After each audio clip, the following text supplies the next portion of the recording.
Si me curas, te pago la operación de tu madre. El millonario se rió, pero enseguida se quedó helado. Alejandro Vidal tenía 47 años y llevaba 2 encerrado en una silla de ruedas. Un accidente de tráfico que los médicos nunca habían sabido explicar del todo le había paralizado las piernas. Su empresa de construcción, que durante décadas había levantado edificios por toda la Comunidad de Madrid, se estaba desmoronando. Sus socios se alejaban uno a uno. Su familia apenas lo visitaba. Y él, que había sido un hombre de acción, de reuniones y de obras, pasaba ahora los días moviéndose entre la clínica privada del barrio de Salamanca y su piso en el centro, sin encontrar sentido a nada. Aquella tarde de martes, mientras esperaba en el pasillo los resultados de unos análisis más, una niña se acercó a su silla de ruedas. Tendría unos 9 años, llevaba un jersey azul marino, algo desgastado en los codos, y unas zapatillas blancas con las puntas grises de tanto uso. Se plantó delante de él con una calma que no correspondía a su edad, y lo miró directamente a los ojos, sin apartar la vista, sin ponerse nerviosa. «¿Usted es don Alejandro Vidal, verdad?», preguntó con voz tranquila pero firme. Alejandro levantó la vista del móvil, molesto por la interrupción. «Soy yo, pero deberías estar con tus padres, niña. Esto no es lugar para andar sola». La niña dio un paso más y apoyó las 2 manos en los reposabrazos de la silla con una naturalidad que lo desconcertó, como si llevara toda la vida hablando con hombres en silla de ruedas y supiera exactamente cómo hacerlo. «Si me deja ayudarle a caminar, yo le pago la operación de mi madre». Alejandro soltó una carcajada tan fuerte que varias enfermeras giraron la cabeza desde el mostrador. Una niña de 9 años ofreciéndole pagar una operación.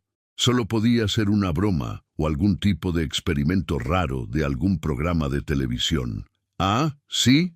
¿Y cuánto tienes en la hucha pequeña? ¿5 euros?» Pero la sonrisa se le fue apagando poco a poco cuando vio que ella no se movía, no bajaba la vista, no se ponía colorada ni se echaba atrás. Lo miraba con una seriedad que resultaba francamente inquietante para alguien de su edad. No era la seriedad forzada de un niño que intenta parecer mayor, era otra cosa. Era la seriedad de alguien que ha visto cosas que no debería haber visto tan joven y ha aprendido a procesar el mundo de una manera diferente. «Sé que usted no puede andar porque ya no quiere intentarlo», dijo ella en voz baja. «Y sé que mueve el pie derecho cuando cree que nadie le mira. Lo he visto 3 veces esta tarde sola». A Alejandro se le heló la sangre en las venas. Aquellos pequeños espasmos que él ocultaba siempre que ocurrían, que nunca había mencionado a ningún médico, porque no quería alimentar falsas esperanzas, porque le daba vergüenza que lo vieran como alguien que mejoraba a medias y luego no llegaba a ningún lado. ¿Cómo los había notado aquella cría? ¿Cuánto tiempo llevaba observándole? «¿Quién eres tú?», preguntó, y su voz ya no tenía ningún rastro de humor. «Me llamo Valentina», respondió la niña. «Mi madre está ingresada en la habitación 218, en esta misma clínica. Se llama Elena. Antes de enfermar, trabajaba como faxinera en un hotel del centro de Madrid, él mismo desde hace 12 años. Lleva casi 4 meses aquí dentro. Tiene un tumor en el cerebro. Los médicos dicen que necesita una operación muy cara y mi tía Carmen dice que no hay dinero para pagarla. Pero yo llevo 5 días observándole a usted y sé 2 cosas. La primera, que usted puede pagar esa operación sin que le afecte casi nada. La segunda, que yo sé cómo hacer que vuelva a andar». Alejandro miró a su alrededor buscando a algún adulto que estuviera detrás de aquella escena, algún pariente que la hubiera mandado, alguna cámara escondida. Nada. La niña lo había abordado completamente sola, después de 5 días de observación. «Escucha, Valentina, no sé quién te ha mandado a hablar conmigo, pero esto no es...» «Nadie me ha mandado», lo interrumpió ella con suavidad, pero sin dudarlo. «Lo decidí hace 5 días, cuando le vi llegar por primera vez. Usted viene cada día a esta clínica, hace los mismos análisis, habla con los mismos médicos y se va exactamente igual que llegó. Pero los médicos no ven lo que yo veo. Ayer por la tarde, cuando una enfermera tropezó con un carrito en el pasillo y casi se cayó, usted se levantó un momento de la silla. Solo fue un segundo. Quizás ni eso. Pero se levantó. Y eso significa que sus piernas saben perfectamente cómo hacerlo, solo que algo no les deja. Las palabras cayeron sobre Alejandro como una piedra en un estanque que llevaba demasiado tiempo quieto. Era verdad. Había sido un reflejo automático, puro instinto, el cuerpo reaccionando antes de que la cabeza pudiera frenarlo. Nadie lo había visto, o eso creía él hasta ese momento. Aunque eso fuera cierto, dijo lentamente, intentando ganar tiempo para pensar, ¿qué sabe una niña de tu edad sobre cómo tratar a alguien en mi situación? Los médicos que me atienden llevan 30 años en esto y no han logrado gran cosa. Valentina sonrió por primera vez desde que se había acercado a él. Era una sonrisa triste y tranquila, demasiado madura para aquella cara redonda de niña. No sé de medicina, nunca lo he dicho, pero sé de personas. Mi madre me enseñó antes de enfermar.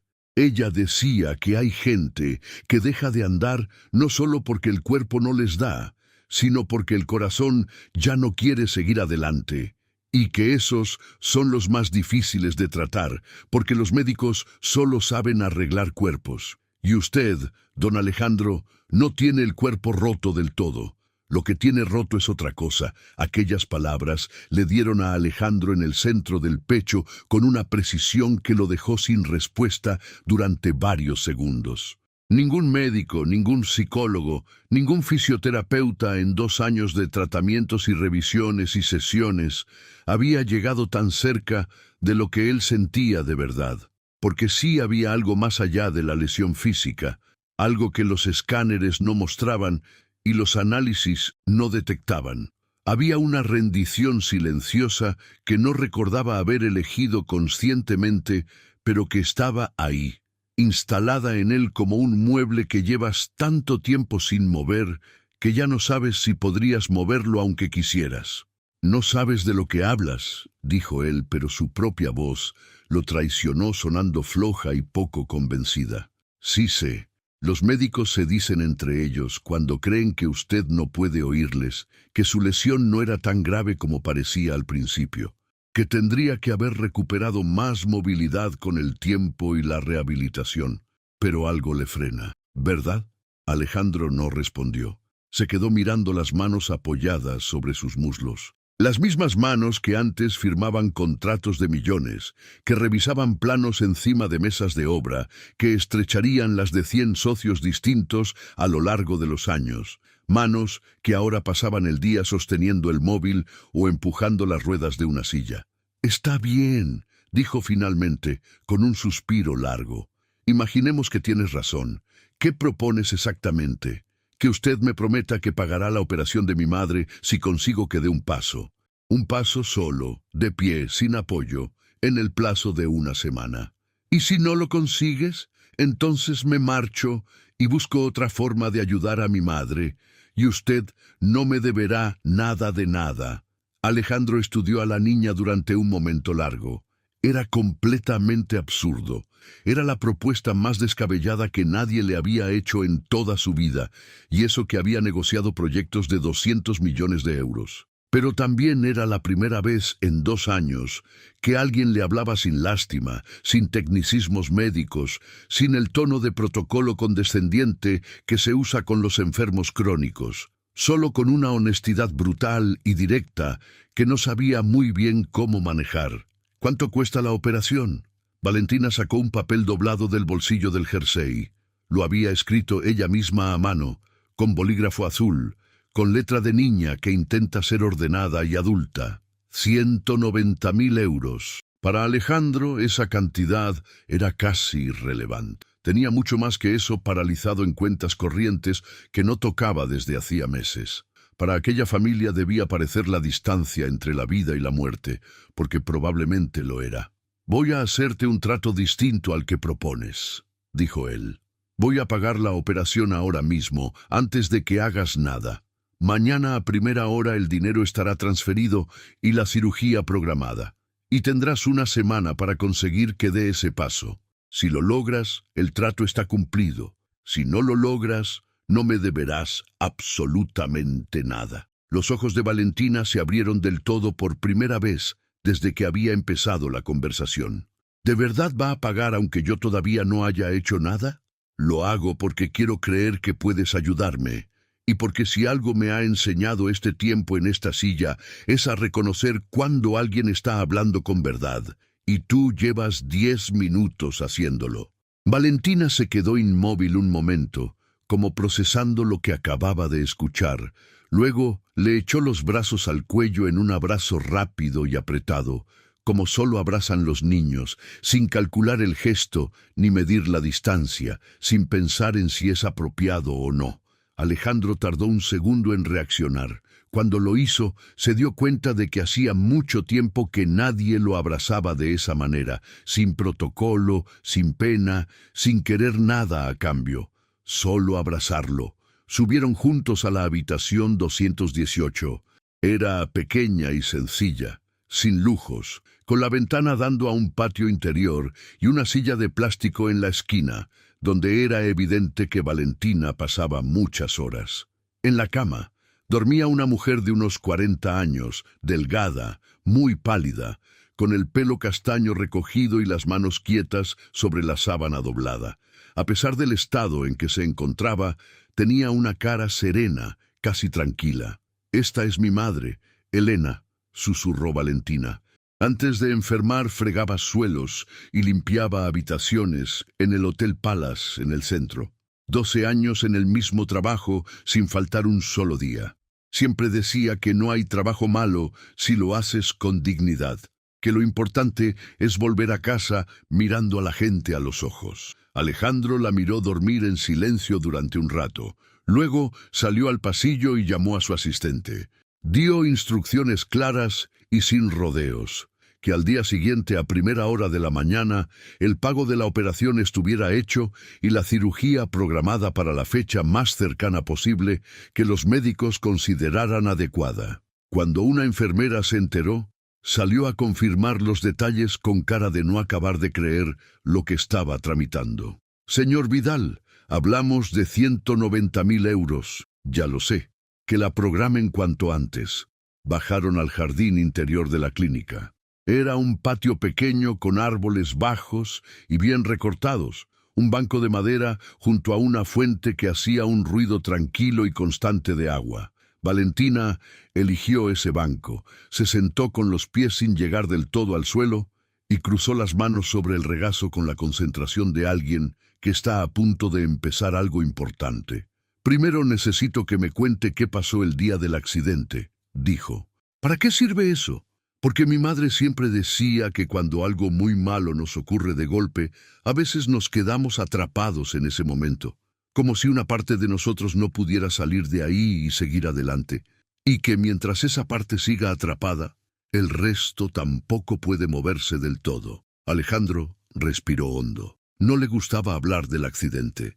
Llevaba 2 años esquivando ese tema con cualquier terapeuta que intentaba abordarlo. Iba conduciendo a una reunión muy importante. Era la más importante de mi carrera hasta ese momento. Acababa de cerrar el contrato más grande que había gestionado nunca, y estaba contento de verdad, con ganas de llegar. Un camión de reparto se saltó un semáforo en rojo en la calle Serrano y me embistió por el lado del conductor. Desperté 3 días después en el hospital sin sentir las piernas. ¿Y qué pasó con la reunión? Alejandro se detuvo. Era la primera vez que alguien le hacía esa pregunta. En 2 años de médicos, psicólogos, fisioterapeutas y visitas de cortesía, nadie se lo había preguntado nunca. «No lo sé. Supongo que la cancelaron cuando se enteraron». Nunca preguntó. Estaba centrado en la recuperación. Pero era la reunión más importante de su vida hasta ese día. ¿No le pesa no saber qué pasó con ella? Alejandro tardó en responder, y cuando lo hizo, se dio cuenta de que llevaba 2 años sin admitirlo ni a sí mismo, ni en voz alta, ni en silencio. «Sí, me pesa. Me ha pesado desde el principio, y nunca lo he dicho porque parecía una tontería comparado con lo demás». «No es ninguna tontería. dijo Valentina. Creo que usted se quedó atrapado en ese día por dos razones: el dolor del golpe y el dolor de no haber llegado, de que todo lo que estaba a punto de conseguir se quedara sin terminar, justo en el momento en que estaba más cerca. Alejandro no respondió, pero notó que algo se movía en algún lugar dentro de él, algo que llevaba 2 años sin moverse.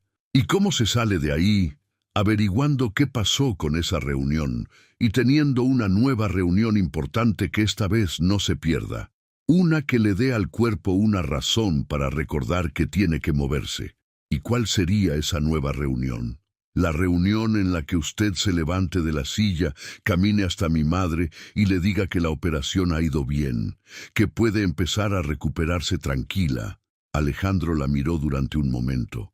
La idea era tan simple que resultaba casi ridícula, y sin embargo algo en él le decía que esa simplicidad era exactamente lo que llevaba 2 años echando de menos entre tanto protocolo y tanto tecnicismo. La reunión original era con Marcos Herrera, presidente de Constructora de Lenares.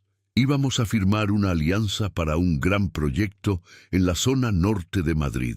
No sé si seguirá en la empresa ni si sigue teniendo interés en hablar conmigo después de tanto tiempo. Pues llamémosle ahora. Valentina, han pasado 2 años. Mis negocios han cambiado mucho. He perdido contratos, socios, credibilidad. La gente en el mundo de los negocios te ve de otra manera cuando llevas tanto tiempo parado. Usted no está parado porque sea incapaz. Está parado porque algo le pasó. Eso es completamente distinto, y si ese hombre vale lo que usted cree que vale, lo entenderá. Y si no lo entiende, entonces no era el socio que necesita. Y si no quiere hablar, entonces buscaremos otra cosa. Pero lo peor que puede pasar es que diga que no. Y un no le va a hacer más daño del que ya tiene. Alejandro sacó el móvil. Buscó entre sus contactos. El número de Marcos Herrera seguía ahí, guardado sin tocar desde hacía más de 2 años. Mientras marcaba, sintió el corazón acelerarse mucho más de lo que habría esperado de una simple llamada telefónica. Valentina lo miraba en silencio sin hacer ningún comentario. «Sí», contestó una voz conocida al otro lado. «Marcos, soy Alejandro Vidal». Hubo una pausa, breve, y luego, cálida y sin ningún rastro de incomodidad ni de protocolo. «Alejandro, Dios mío, tío, qué alegría oírte. ¿Cómo estás? Llevo mucho tiempo pensando en llamarte y la verdad es que nunca me atreví. No sabía cómo ibas a recibirlo. Estoy mejor. Oye, sé que es raro llamar así de repente después de tanto tiempo, pero necesito preguntarte qué pasó con el proyecto que teníamos pendiente cuando ocurrió el accidente. Lo guardé durante 8 meses esperando que te recuperaras. Cuando vi que los plazos no esperaban, lo saqué adelante con otros socios, pero no fue lo mismo. Contigo siempre salían las cosas de otra manera. La verdad es que ahora mismo tengo 3 proyectos sobre la mesa y he pensado en ti esta misma semana para los 3. ¿Estás volviendo al trabajo? Estoy volviendo. ¿Quedamos el jueves? Cuando quieras, Alejandro. El jueves, perfecto. Es una alegría de verdad, tío. Colgó el teléfono y se quedó mirándolo un momento sin decir nada. Valentina lo observaba. ¿Cómo sabías que iba a salir bien? No lo sabía con seguridad, pero si no hubiera salido bien, habríamos intentado otra cosa. Lo importante era dejar de esquivarlo. Mi madre siempre dice que no hay que tener miedo de intentar, porque nunca sabemos lo que va a pasar. Y a veces resulta mucho mejor de lo que imaginamos. Pasaron el resto de aquella tarde en el jardín. Valentina lo guió en ejercicios sencillos, sin equipamiento, sin protocolos escritos, sin cronogramas de rehabilitación. Primero, solo apoyar las palmas en los reposabrazos e intentar levantar el peso del cuerpo. Alejandro logró estar de pie 3 segundos antes de volver a caer sobre la silla. 3 segundos, anotó ella en un papel. Mañana serán 5. Repitieron el ejercicio una y otra vez. En cada intento, Valentina cronometraba con el móvil de Alejandro, corregía la postura, le recordaba que respirara antes de empujar, que mirara al frente y no hacia las piernas. Ahora cierre los ojos, dijo ella. Imagínese que está en la reunión del jueves con Marcos, que acaba de hacer la mejor propuesta de su carrera y quiere levantarse para darle la mano. No piense en la silla, ni en las piernas, ni en si puede o no puede. Piense solo en ese apretón de manos, en ese momento exacto cuando el trato queda cerrado. Alejandro cerró los ojos, visualizó la sala de reuniones, la mesa larga y brillante, Marcos al otro lado con la mano extendida y una sonrisa, y cuando intentó levantarse, esta vez aguantó casi 12 segundos de pie antes de tener que apoyarse en el banco. ¿Cómo sabías que eso iba a funcionar? Porque cuando uno se enfoca en lo que quiere lograr, en lugar de en lo que no puede hacer, el cuerpo recibe instrucciones distintas. Los médicos le pedían que pensara en sus piernas. Yo le pido que piense en a dónde quiere llegar. Cuando llegó al jardín, la tía Carmen, una mujer de unos 45 años con cara de cansancio permanente, el pelo recogido deprisa y una bolsa del supermercado en la mano, se paró en seco al ver a su sobrina sentada junto a aquel hombre en silla de ruedas. «Valentina, ¿qué estás haciendo aquí fuera? Estaba buscándote por toda la planta». «Hola, tía Carmen. Este es don Alejandro Vidal». «¿Ha pagado la operación de mamá?» Carmen soltó la bolsa sin darse cuenta de que la soltaba. Miró a Alejandro, luego a Valentina, luego de nuevo a Alejandro, con una expresión mezcla de incredulidad y algo más parecido al vértigo. «¿Cómo que ha pagado la operación?» 190.000 euros, dijo Valentina sin inmutarse. «Lo tramita su asistente esta noche y mañana a primera hora queda programada». Carmen tuvo que sentarse en el banco. Le temblaban ligeramente las manos y tardó un momento en encontrar las palabras. «Señor, yo no... Llevamos 4 meses vendiendo lo que podemos. He pedido ayuda a todo el mundo que conozco. Mi hermana lleva 12 años fregando suelos en ese hotel sin quejarse nunca de nada y esto es lo que le pasa. Y usted, un desconocido...» «No es caridad, señora Carmen», dijo Alejandro con calma. «Su sobrina y yo hemos llegado a un acuerdo. Ella me está ayudando con algo que ningún especialista ha logrado en 2 años, y esta tarde, en pocas horas, ha conseguido más que todos ellos juntos». Carmen miró a Valentina con una expresión que Alejandro no supo leer del todo. Había asombro, sí, pero también había algo parecido al miedo. «Valentina dice cosas que no debería saber», le explicó en voz baja, como si la niña no pudiera oírla. «Desde muy pequeña. Ve cosas en las personas que a los demás se nos escapan completamente. A mí me pone nerviosa, la verdad. No es normal para una niña de su edad. A mí me ha ayudado más en una tarde que 30 especialistas en 2 años», respondió Alejandro. «Y lo que yo le pido es que confíe en ella esta semana». Carmen suspiró lentamente. Miró a su sobrina durante un momento largo. Luego, en voz muy baja, «¿Estás segura de lo que haces, Valentina?» «Sí, tía. ¿Y si no lo consigues? Entonces habré intentado todo lo que podía, que es exactamente lo que haría mamá en mi lugar». Carmen no respondió a eso, pero tampoco dijo que no. Esa noche, Alejandro volvió a casa sintiéndose diferente. No curado, no eufórico, no lleno de una esperanza repentina y artificial, simplemente presente, vivo de una manera que llevaba tiempo sin sentir. Llamó a su asistente, confirmó los detalles del pago y luego, por primera vez en meses, pasó horas delante del ordenador repasando proyectos que había dejado acumular polvo. Fue la primera noche en mucho tiempo que se durmió sin pastillas y sin mirar el techo durante horas. Al día siguiente, la operación de Elena quedó programada para las 10 de la mañana del jueves siguiente. La reunión con Marcos Herrera estaba fijada para las 4 de la tarde del mismo día. Entrenaron cada mañana en el jardín de la clínica. El martes, Alejandro daba 4 pasos seguidos antes de necesitar apoyarse. El miércoles, 6. Valentina cronometraba, corregía, animaba. Pero sobre todo, hablaba con él mientras caminaba, porque había descubierto algo importante. «Cuénteme del proyecto con Marcos mientras camina». sin mirar los pies. Hábleme como si ya estuviera en esa sala.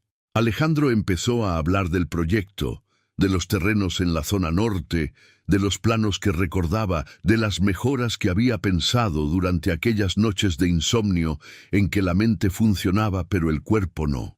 Y sin darse cuenta, andaba mientras hablaba, con más naturalidad que en todo el tiempo anterior, como si el cuerpo necesitara tener un destino real delante para recordar cómo moverse hacia él.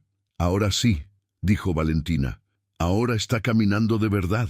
El miércoles por la tarde, mientras practicaban, Valentina estaba más callada de lo habitual. Alejandro lo notó enseguida. ¿Tienes miedo por la operación de mañana? Un poco, admitió ella. Bueno, bastante. Es normal. Es mucho peso para cargar sola. Y si algo sale mal, los médicos dicen que las probabilidades de éxito son muy altas. Tu madre está en buenas manos, Valentina. ¿Y si después no me reconoce?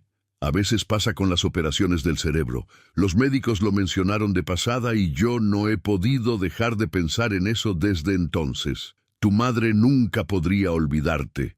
Lo que tenéis las dos es demasiado sólido para que ningún bisturí lo toque.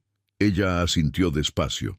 Luego, después de un silencio largo en el que solo se oía el agua de la fuente. Alejandro, ¿usted cree que las cosas pueden recuperarse de verdad? No solo el cuerpo, todo lo demás también. Alejandro pensó en la pregunta antes de responder. Hace una semana te habría dicho que no. Ahora mismo, creo que sí. Y creo que la diferencia entre un no y un sí, muchas veces, es solo que alguien se siente al lado tuyo y no se levanta.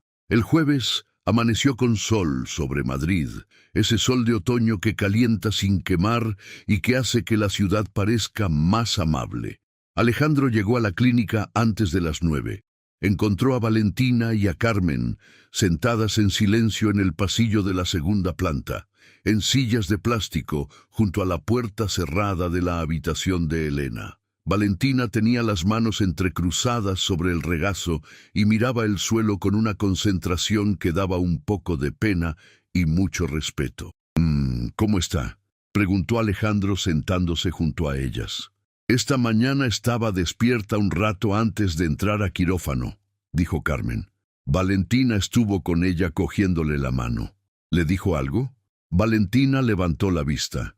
Le dije que iba a salir bien, que cuando despertara yo estaría aquí. Esperaron juntos. El tiempo en los hospitales pasa de una manera extraña, a la vez demasiado lento y demasiado denso. Alejandro le contó a Valentina cosas de los proyectos que iban a discutir con Marcos esa tarde. Ella hacía preguntas inteligentes, más inteligentes de lo que correspondía a su edad. Y él se fue dando cuenta de que hablar de trabajo con ella no era muy diferente de hablar con cualquier socio experimentado, solo que más honesto. A las 11:40, un cirujano salió al pasillo con la mascarilla bajada y una expresión tranquila. La operación ha ido muy bien. Hemos extirpado el tumor por completo, sin afectar ninguna área importante. La señora Elena debería despertar en pocas horas. La recuperación será gradual, pero los pronósticos son excelentes. Valentina se puso en pie de golpe y se lanzó a los brazos de Alejandro con una fuerza que no parecía posible en alguien de su tamaño. Lloraba sin hacer ruido, con esa forma contenida de llorar de los niños que han aprendido muy pronto a no derrumbarse del todo. Carmen se tapó la boca con la mano y se apoyó en la pared, y Alejandro, que llevaba 2 años construyendo una muralla alrededor de todo lo que sentía, notó que algo en esa muralla se agrietaba sin remedio y decidió no intentar pararlo. «Ahora te toca a ti», dijo Valentina cuando se separó, limpiándose los ojos con la manga del jersey. «Ve a esa reunión y levántate de esa silla». Alejandro llegó a la sede de constructora de Lenares a las 4 en punto. Un edificio moderno, en el Paseo de la Castellana, planta quinta, sala de juntas con ventanales que daban a la ciudad. Marcos Herrera lo esperaba de pie junto a la mesa, y vino hacia él en cuanto entró, con la mano extendida y sin ninguna de esas miradas cargadas de lástima a las que Alejandro se había acostumbrado. Alejandro, tío, qué bueno verte. De verdad. Estuvieron casi una hora revisando propuestas, planos, números. Alejandro se sorprendió a sí mismo. La mente le funcionaba con exactamente la misma agilidad de antes. Veía los problemas, proponía soluciones, argumentaba, cedía donde había que ceder y se mantenía firme donde no.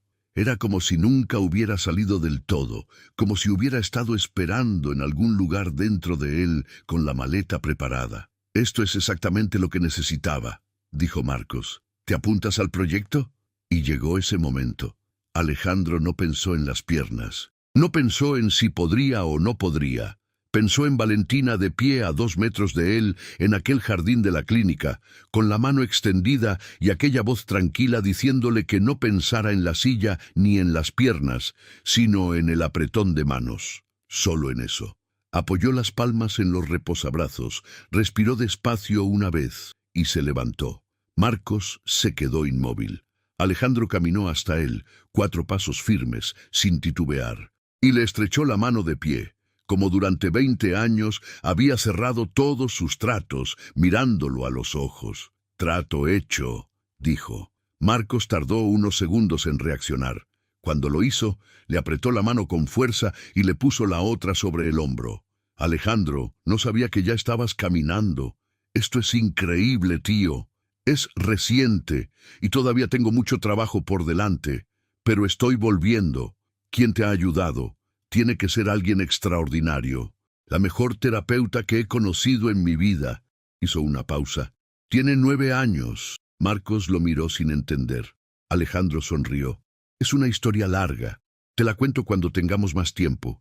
Cuando regresó a la clínica era ya casi de noche y las luces del pasillo tenían esa calidez artificial de los hospitales por la tarde. Encontró a Valentina en el jardín, sentada en el banco de siempre, esperándole con las manos sobre el regazo y los pies balanceándose levemente. «¿Y bien?», preguntó en cuanto lo vio doblar la esquina. «Firmamos el acuerdo». Me levanté de la silla y le di la mano de pie. 4 pasos sin apoyo. Valentina cerró los ojos un momento. Cuando los abrió, los tenía brillantes. «Lo sabía». «¿Cómo lo sabías?» «Porque vi que sus piernas querían andar. Solo estaban esperando a que usted les diera permiso». Subieron juntos a la habitación 218. Elena estaba despierta, reclinada sobre las almohadas, con los ojos cansados pero completamente conscientes. Cuando vio entrar a Alejandro de pie, apoyándose apenas en el marco de la puerta, lo miró un momento en silencio. Luego buscó la mano de su hija y la apretó. «Así que tú eres el Alejandro del que me habla mi niña», dijo con voz débil pero cálida. «Es un placer conocerla, Elena. Su hija me ha devuelto algo que creía que había perdido para siempre». «¿El qué?». «Las ganas de levantarme». Elena miró a Valentina con una ternura enorme y silenciosa, de esas que no necesitan palabras porque ya están dichas desde antes. Valentina le sostuvo la mirada y apretó un poco más la mano de su madre. Antes de marcharse, Alejandro se paró en la puerta. «Valentina, nuestro trato original está cumplido. Tú conseguiste que diera ese paso. Yo pagué la operación de tu madre, pero me gustaría proponerte uno nuevo». «¿Qué tipo de trato?» «Quiero seguir contando con tu ayuda mientras termino de recuperarme del todo. Y a cambio, quiero ayudaros a vosotras con todo lo que necesitéis. Un piso mejor, tu educación, lo que haga falta, sin fecha de caducidad». Valentina lo miró seria durante un momento. «¿Quiere decir que vamos a seguir siendo amigos?» «Más que amigos. Me gustaría que fuerais mi familia. Si vosotras queréis, claro». La niña tardó un momento en responder. Luego dijo: «Tengo que preguntarle a mi madre». «Por supuesto, pero creo que va a decir que sí». Y así fue. En los meses siguientes, Alejandro no solo recuperó la capacidad de andar, recuperó su empresa, su propósito y algo que nunca había tenido del todo antes del accidente. Una familia que se había elegido a sí misma sin que nadie se lo pidiera. Elena, una vez recuperada, no volvió a fregar suelos. Alejandro le ofreció coordinarse con él en un nuevo proyecto, algo que ninguno de los dos había planeado, pero que fue tomando forma sola. Un centro de rehabilitación en el barrio de Vallecas que atendiera a personas con lesiones similares a la suya, combinando fisioterapia tradicional con apoyo emocional directo y sin protocolos rígidos. Elena, que sabía de primera mano lo que era caerse al suelo y levantarse, lo que era trabajar duro sin que nadie te vea ni te reconozca, resultó ser exactamente la persona adecuada para sentarse junto a los pacientes cuando nadie más sabía qué decirles. El centro se llamó Nueva Esperanza, y Valentina, que seguía siendo una niña que hacía los deberes por la tarde y discutía con su tía Carmen por las series de la tele, se convirtió sin pretenderlo en el corazón de todo aquello. Porque esa capacidad de ver lo que los demás no ven, de sentarse a la altura del corazón de las personas sin juzgar y sin protocolo, no era ningún don misterioso ni ninguna rareza. Era el resultado de haber crecido observando a una madre que limpiaba habitaciones de hotel con la misma dignidad con que podría haber ejercido cualquier otra profesión, y que le había enseñado que prestar atención a las personas es la forma más honrada de quererlas. Años después, cuando la gente le preguntaba a Alejandro cuál había sido el secreto de su recuperación, siempre respondía lo mismo. A veces la cura llega en las formas más inesperadas. En mi caso, llegó en forma de una niña de 9 años con un jersey azul marino que vio en mí no lo que era, sino lo que podía volver a ser. Y Valentina, cuando le contaban esa versión de la historia, siempre añadía la misma cosa. Lo que pasa es que él también me curó a mí. Me enseñó que lo que yo veía en las personas no era una rareza ni algo de lo que avergonzarse. Era útil, y que la diferencia entre ver a alguien sufrir y seguir caminando, o pararse un momento y preguntar si puedes hacer algo, es quizás la diferencia más importante del mundo. Si esta historia te ha llegado al corazón, deja tu me gusta y suscríbete al canal. Cada historia que contamos aquí es un recordatorio de que la recuperación es posible, que el amor puede con cualquier obstáculo y que a veces lo único que necesita alguien para levantarse es que otra persona crea firmemente que puede hacerlo. Nos vemos en el próximo vídeo.